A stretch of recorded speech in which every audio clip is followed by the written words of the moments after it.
Hello, and welcome to Treasury Notes, a show dedicated to the latest news and information from the office of West Virginia State Treasurer John Perdue. I'm Greg Stone, filling in for Gina Joins. In an effort to streamline the state's business process, West Virginia is initiating new business management software. The Enterprise Resource Planning System, or ERP as it's known, will help state administrative functions operate more effectively and help provide transparency to state government functions. Coming up later in the show, we'll talk to Assistant Treasurer Danny Ellis and Todd Childers, the ERP Project Director, to learn more about ERP and how it will benefit West Virginia. But first, if your agency is looking for first-rate computer training, the State Treasurer's Office can help. Our training center offers free training for Microsoft Office applications to all state, county, and local government employees. Kim Ward has more on the story. Treasurer Perdue is a strong believer in continuing education. From learning to better your personal finances to assisting with professional development, the Treasurer's Office offers free educational opportunities. The Treasurer's Office has a first-rate computer training center at the Capitol. Of course, for some people, like those in the Northern Panhandle, traveling to Charleston for training is a little more difficult. That's why Treasurer Perdue recently decided to bring the class to them. Education is so important, regardless what age you are in life. Technology is constantly advancing, so if you want to stay ahead of the game, you have to continue learning. Education and technology is the future of life, and the future of the Treasurer's Office, and the future of your offices, and where you work. It's going to always be in your life. This computer lab in New Cumberland is a lot like the state-of-the-art computer training center the Treasurer's Office has at the Capitol Complex. Instructor Brian Bailey is teaching the same class, and the students are learning the same lessons. If you say save as, look at all the extra information it gives you. It lets me know that it's in the libraries folder, under the documents folder. Sometimes I have to enter authorization numbers in, and it starts with a 0, but then it comes up as I'm going to show you how to do that. signs or whatever. All you have to do is put an apostrophe in front of it, 0784, and then hit enter and watch what happens. The Treasurer's Office Training Center offers hands-on software classes for Outlook, Access, PowerPoint, Word, and Excel. For Karen Valenti, this foundations course in Excel is just what she needed. We've just installed the Excel, the new Excel on our computers, and because it looks a little bit different, I use it a lot. I've used the old one, but just to get familiar with it again. And a large part of this class is dedicated to learning the new features of Excel 2010. It's another brand new feature. It wasn't present at all in 2007. It is here in 2010. Even if you've used Excel, everyone can learn something new in this class. On the file tabs, I've learned how to open new forms and new folders, and I didn't realize that they had all those different forms and ways to use Excel. You can maneuver information from one format to another. Like if you're pulling it in from wvOASIS, it's nice to be able to put it in the format you want to see instead of having to break it all apart. I'm just learning anything more that I didn't know, which I have. So. Once you've mastered the basics, intermediate and advanced courses are offered for each subject. So I would love to take a Word class. I've never had a Word class, and I use that a lot. And it's a lot like Excel, but there's a lot of different things in that too, so I would like that. Those classes are free. We offer them free. So if your bosses or your people, if you're interested in one of those classes and would like to come to Charleston to take those classes, you can sign up, go on our website and sign up. And I'd be more than happy to talk to one of your bosses if they don't want you to travel. Any learning for free is a great learning opportunity. While you may not get a grade at the end of these classes, you can get credit. The Treasurer's Office computer training courses have been approved by the West Virginia Board of Accountancy for continuing professional education credit. You can learn more about our training center by visiting wvtreasury.com. While you're there, you can look over the course descriptions, the upcoming class schedule. You can even register for class. Remember, these classes are offered free of charge to all state, county, and local government employees. Reporting for Treasury Notes, I'm Kim Ward.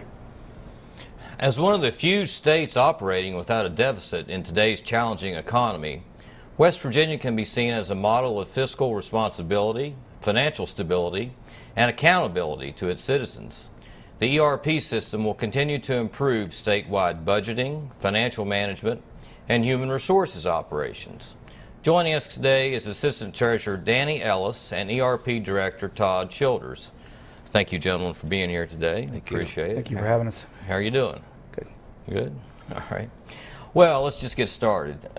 Todd, you've been with this project since it began, and I know it's been a long process, but just what is a ERP and wvOASIS?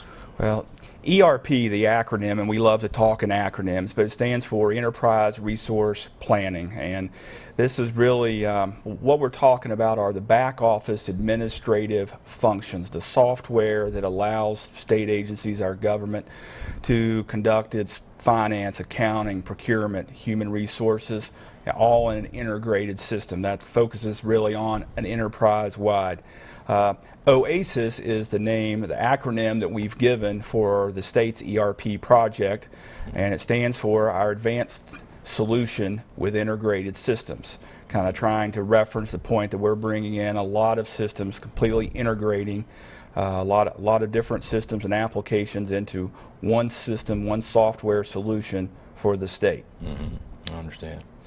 Now, what benefits will that derive?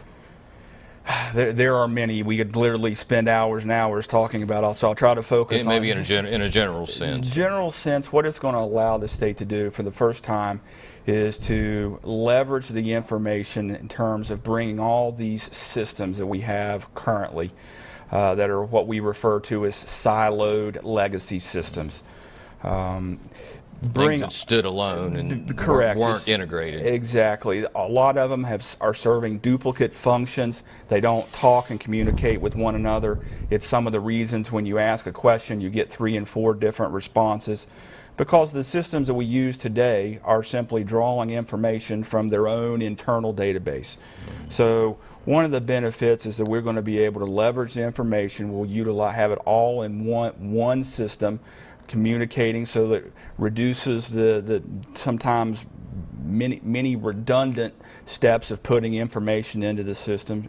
It'll allow us quicker access to that information, helpfully allow us to streamline and standardize a lot of the back office administrative functions, and quite honestly, it's bringing a lot of new functionality that we simply don't have in our current systems. Some may say that this creates some efficiencies in the system that some may think is lacking in today's system. So just to throw that in there also. Mm-hmm. And Danny, you're here representing Treasurer Perdue. He's one of the 3 governing members of the ERP board. What broader implications do you see for state government and the way it functions, hopefully in a more seamless... First of all, and actually putting it quite simply, I think it's just a better way to do business. Mm-hmm. It's going to be a better way to do business for the whole state.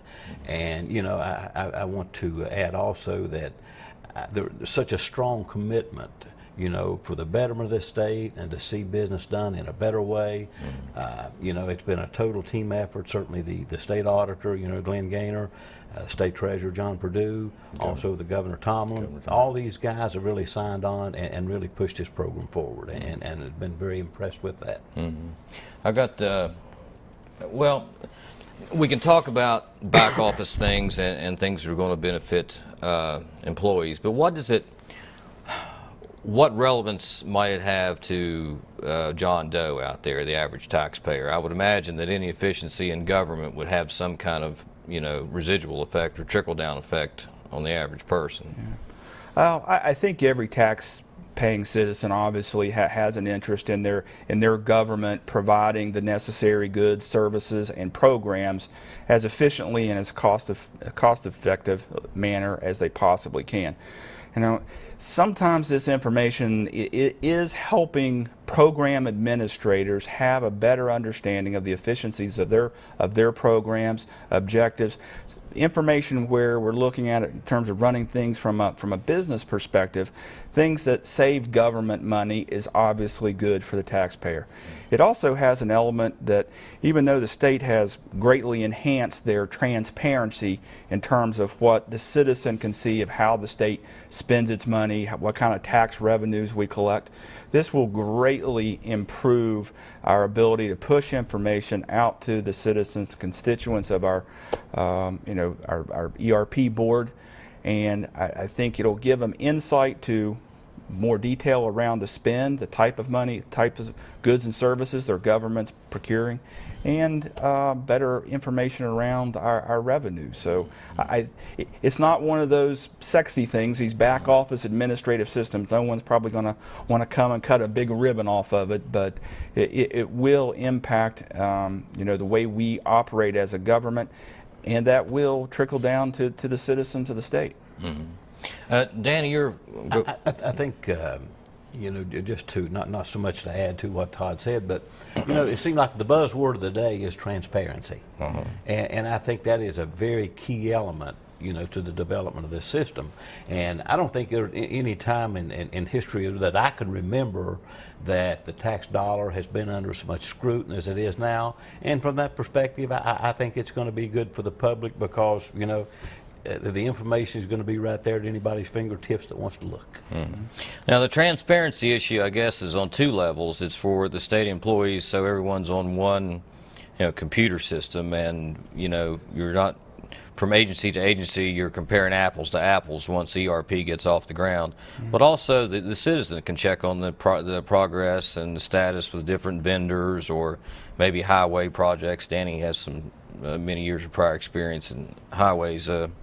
Yeah, I think it's particularly if people are interested in how much money has the state spent in my county? What have they done in terms of road, highway development or maintenance? One of the big things that, we're replacing the REMIS system is one of the systems you mentioned before that the DOT utilizes. And this system will have the ability to capture that spend by geographic area. What are we doing with certain minority groups in terms of vendors or so it allows us to capture that information and easily display it to whether it's citizens or people, vendors who are potentially interested in doing business with the state. Mm-hmm. Now, I'm just going to touch on bidding. That took a while, and there was some scrutiny given that.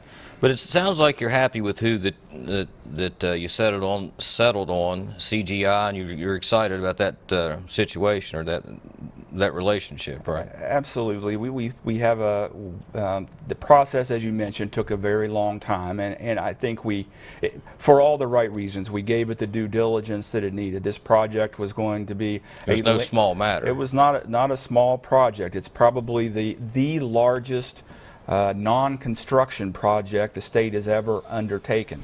Wow. And there were there was a lot of people involved in the solicitation, the review, the procurement process, and it did take a lot of time, but it was important that we get to the right vendor, to the right solution that was in the best interest of the state. And yes, we're very happy with the vendor we selected, and could I just follow up Sure. real quickly? Retainage, could you elaborate on that concept, because that protects the state. That's a built-in contractual thing with CGI, I believe. Right? It does, and obviously we were challenged from our board members to look out for the best interest of the state. We had help from our consulting partners. The retainage issue basically is us holding back a percentage of the payments made to the vendor, and it ensures us that we get what we were promised, that it operates and works exactly as promised, or otherwise we don't make that last payment and release the retainage to the vendor. It keeps them motivated, as there will always be issues and some outstanding lingering items.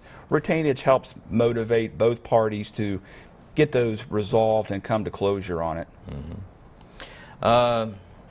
FIMS, most people are familiar with FIMS. That's sort of the overall accounting system. And Danny, you've been around FIMS for a while. I guess you worked with REMIS a lot over in highways. How much of a switch is that going to be, people that are so used to that, and just training people in general? Danny, what do you think? How big a task do you think? We spoke a little earlier, I think as far as highways and transportation is concerned, of course, you know, the old REMA system was becoming, you know, a little antiquated, and we had a lot of discussions, you know, back there over the years about replacing that system, and part of what has led to where we're at today. But again, I think the key, you know, to the transition, you know, from the REMAS over into to the ERP system is going to be the training and getting our employees, getting them engaged. And I think Todd and the PMO team have done a great job of getting our employees engaged, getting our timelines set up for the training of the employees. You know, as I've heard said a lot of times, that highways or the REMAS system was probably as close as anybody had to an ERP system. And what did REMAS do, just briefly? You know, basically, it had your different modules. It had your human resources. It had your, you know, we had our fleet management there. We had our finance, our accounting system. So all the components were there. Maybe not as sophisticated as what's you know, what we're looking at. You know. Before we take a break, this is kind of humorous. wvOASIS is replacing PIMS, EPICS, STARS, FIMS, HRIS, REMAS, and TEAM. That's a lot of alphabet soup there. That sounds like it's doing a lot. I told you we like our acronyms. Yeah, I believe it. All right, we're going to take a break here. We'll be back with more with Todd Childers, the ERP Director, and Assistant Treasurer Danny Ellis. Stay with us. The primary function of the Treasurer's Office is cash management. People don't realize that we are the largest bank in the state of West Virginia. People have no idea how much money comes through the Treasurer's Office, over $13 billion now. I pride myself in being the best state in managing money in the nation. I'm the banker of state government. We are your bank. We take care of your money.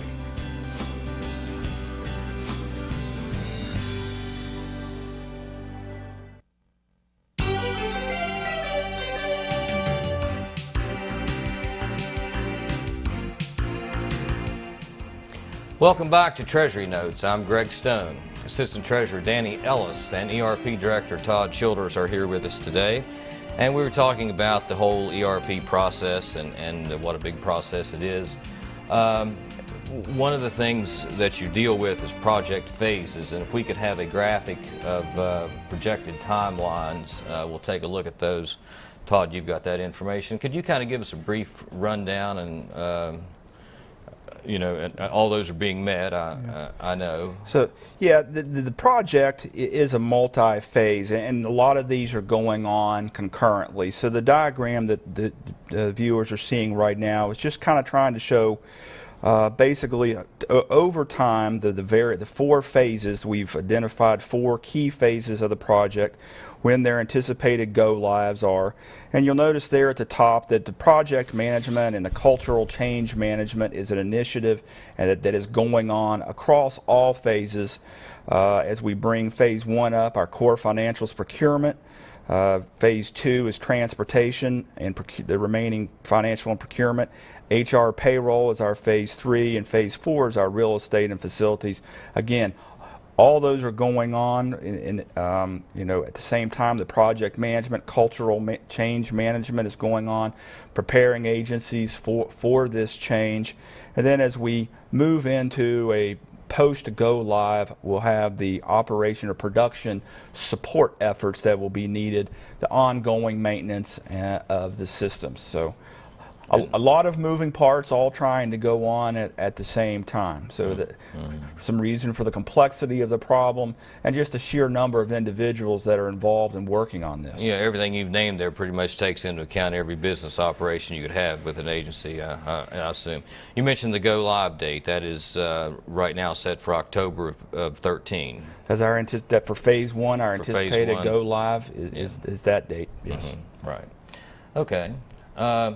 What about how the new system will interact with vendors, the state that the folks that the state does business with? Do you see any, you know, do you think that'll be a lot smoother? Everybody can go on and see exactly, in the same language, so to speak, you know, how these contracts are shaking out? Yeah, I think there's going to be a real benefit in terms of not only the state agencies around the way we will procure goods and services within the new system, but there is clearly going to be an advantage and benefit to our vendors. We will be utilizing new functionality for e-procurement. We will have new solicitation, so vendors can have that transparency. They can look into it. There will be a specific module for vendor self-serve that they can come in and say, look, what kind of solicitations are the state offering? I'd like to place an offer, a bid on that particular work. It'll happen electronically over the web through this system. They'll be able to come in, see what the solicitations are, submit their solicitations electronically, receive updates and notifications during that process, and so I think that'll be a tremendous benefit to the vendors that are doing business with the state. Danny, you've been around state government for a long time. You've probably seen the need for a system like this from time to time, haven't you? Or maybe very frequently. No question. I think I think it's very timely. What we'll see happening today, it's very timely. I was just sitting thinking a minute ago while Todd was talking about some of the new things that the vendors will be, will be able to have access to, and it kind of took me back there a few years ago when I know with highways we were looking into some electronic payments, which is every vendor I don't think takes advantage of that today, throughout the state. But this is something I think that would be, that's going to certainly be offered up, a little more widespread. But I remember back years ago, we started paying some of the, as a pilot project, we were paying some of the vendors, through electronic payment. And as it turned out, they were very excited, very thrilled, and it worked to perfection. Okay. There's a topic known as business intelligence, where all things come together. And if we could see that graphic to illustrate that a little better, maybe you could sort of elaborate on that. I think it comes back to what we were talking about with the merging of the functions. There we see, and we've got finance and procurement, budgeting, HR and payroll. You have everything merged together and coming together. Yeah, and I think, as Danny alluded to, transparency, business intelligence, being able to take that information, push it to the web, push it out to the citizens. Another element of business intelligence that I think people are really excited about on this project is the ability to customize what they refer to as your desktop or your dashboard. So when state employees or managers, as they sit down, turn their PCs or laptops on, they can customize and see key information that they're interested in displayed directly to their laptop or to their screen, and allow them to track information. Some people may be interested more in daily spend, information around HR payroll, or salaries, just about any information in that business intelligence wrapper. It's just the way that we will be able to provide information, provide that data, allow people to make better decisions with it. We talked about what a large effort this has been, and I think we have another graphic on that to kind of,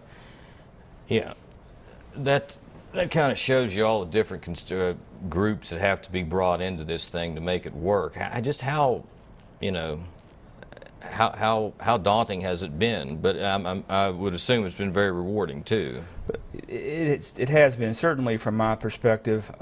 It is a tremendous undertaking. We have literally had hundreds of state employees participating. We've had an opportunity to send requirements out to thousands of employees. We have change leadership team and agency liaisons that are participating in this.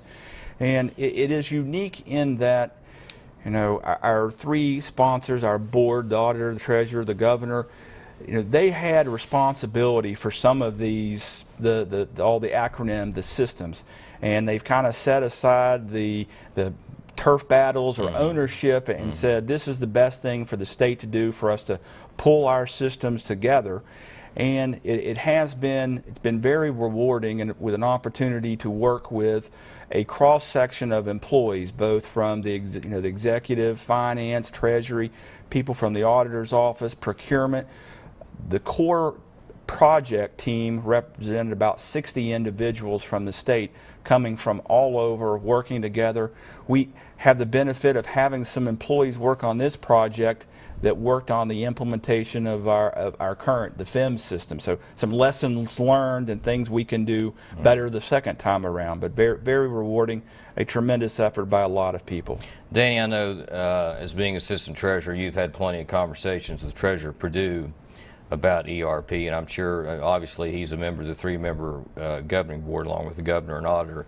He's firmly behind this. 100%. And you know, just listening to Todd's comments, and I wanted to add this also, that, you know, with all the rewards that come in developing this type of system, there's also some struggles.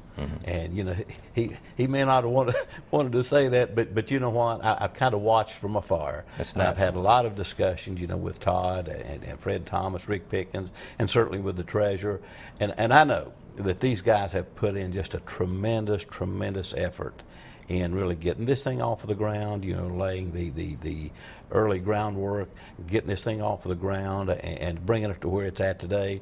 I think a great deal of credit, you know, goes to the PMO group and to the people, to the employees that have dedicated their time and just put such a tremendous effort into this program. And you know, like I said, I've kind of watched them from afar, but it just absolutely, it's amazing, you know, to where it was at, to where it's at today. And all thanks goes to these guys. How important will it be, and either one of you can answer, you know, in your estimation, how important will it be to, you know, be working off the same page? All, you know, that people can, if they transfer from one agency to another, they're not hopping from one silo to another. You know, they're on what made sense to them in their old job will make sense to them in the new one. That's got to be a huge advantage to the state, I would imagine. Yeah, well, that's part of the seamlessness. You know, some of the transition out that I think that this system offers, and you know, you got basically every agency, you know, even though, you know, you might want to reach the same end, you know, you got different methods and different means of getting there. So I think this is going to help address that, you know, like I said, with the seamlessness of that transition. So, yeah, and I would definitely agree with those comments. And one of the board's objective was to standardize. We realized that the state is going to be challenged to do more. When you look at the demographics of our employees, we got a lot of people that are retirement eligible, and we see a scenario where we're going to be challenged to do more than we do today with fewer people, just through normal attrition. And that standardization, the seamlessness of the ability from a person to get up out of DEP and maybe move to DNR and be already familiar with the system and how the thing works, it'll be a tremendous benefit. Allow the state to most effectively use our human resources, some of our best and the brightest, in a manner to help the state. Yeah, I can imagine this will be one of those things that when you, at the end of your career, you look back on, and it'll be quite a milestone. It's probably hard to envision that right now when you're right in the heat of battle, but you know. It's hard to imagine the end of this, but I think everybody that's had an opportunity to touch it, to work on it, I think that there is going to be a tremendous amount of satisfaction. I know there's a lot of trials and tribulations, and it seems very stressful now, and we understand there's a lot of hard work still ahead of us and a lot of change for a lot of people. But I think when we look back at this project and 8 years from now, 5 years from now, there's going to be a tremendous amount of satisfaction in saying we've done something truly for the betterment of the entire state, and I know that our board is committed to that. All right. Well, Todd, I want to thank you for being here today. Greg, thank you for having me. Danny, thank you. Thank you. Thanks again for being here today. Remember, you can always get the latest news and information from the State Treasurer's Office at wvtreasury.com. Keeping you informed on the Library Television Network, I'm Greg Stone with the Office of West Virginia State Treasurer John Perdue.